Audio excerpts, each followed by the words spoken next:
que le point G existe? Alors oui, le point G existe.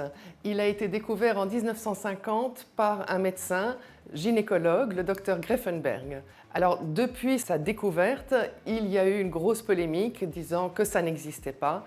Heureusement, ça n'est plus le cas. Son existence est indiscutable. Alors le point G, comment est-ce que ça marche? Alors, on ne sait pas exactement comment ça marche. On manque encore d'études scientifiques là-dessus.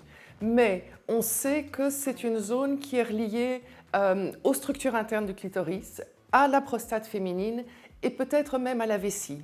C'est une zone qui est beaucoup plus vascularisée que le reste de la paroi vaginale et légèrement plus énervée, donc source de plaisir.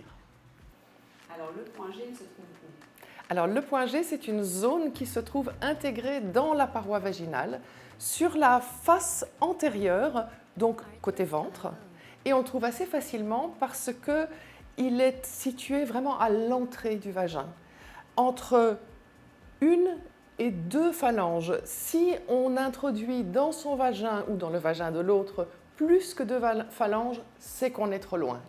Alors le point G, à quoi sert-il? Alors le point G, il sert au plaisir. Il procure des sensations de chaleur, de picotement et une forme de sentiment d'urgence.